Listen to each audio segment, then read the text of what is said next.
Good afternoon, everyone. This is Daren with Madcap Toys.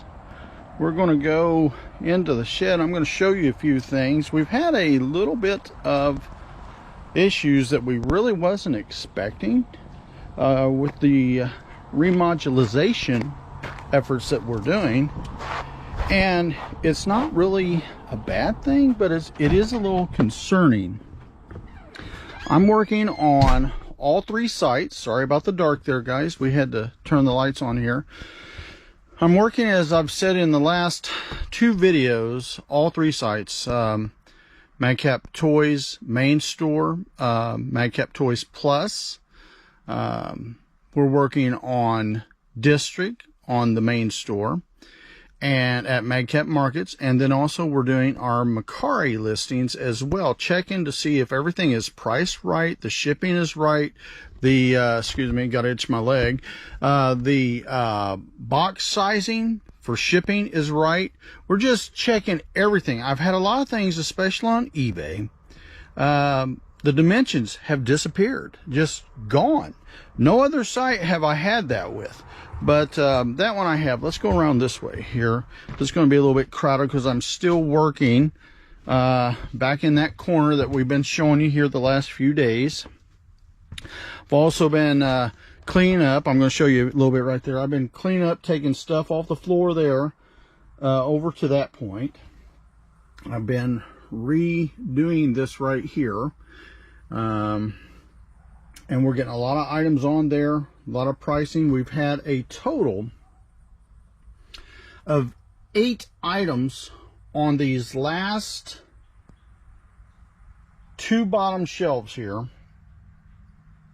that have disappeared. Now, please forgive this view because I've still got to take and do a little bit of work, and as you can see, I've had some room that we've been able to make on each and every shelf. But we've had about 8 items on the bottom 2 shelves that were nowhere to be found. We didn't have them on eBay. We didn't have them on Macari. We didn't have them on, well, those 2 main sites, on either the eBay stores or Macari.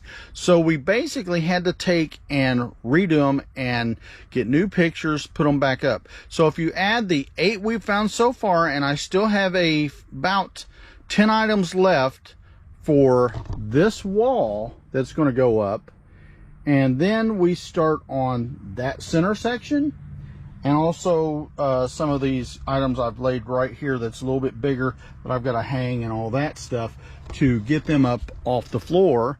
But when we do that, we'll know how many items total we haven't had on. So far the count is at 10 total.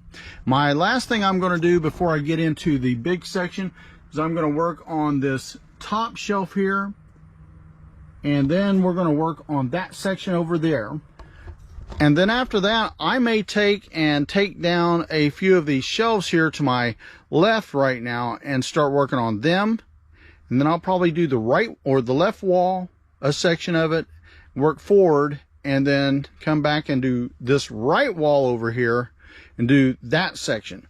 But so far, like I said, it's been a little bit amazing because 10 items have disappeared, and that's been hundreds of dollars that we've not had on. So if you've never checked your store before, you might want to look into organizing your inventory, because you are going to have items that have dropped off. I've had several people we've talked to that are thinking about doing the same thing. And they've asked how it's been going with us. It's not really that long of a issue for us right now because of the way we've got it. But it is work, guys. So I'm not going to lie to you. It's work. But I want those hundreds of dollars on. I'm talking about right now, $580 to $600 and some bucks were not on eBay. And eBay's our main site. And I've got 2 stores on eBay. So it's very, very important. Now, the secondary store, we're working a little bit different, Madcap Toys Plus, but Madcap Toys has had a few issues, and a lot of it's box sizing as far as the shipping, as well as the products just totally disappearing. So guys, I'm going to keep you up as I go. Let me know what you think, and have you seen this trend when you take and you remodulate your eBay store or Macari listings? All right, guys, have a great one. Bye-bye. you.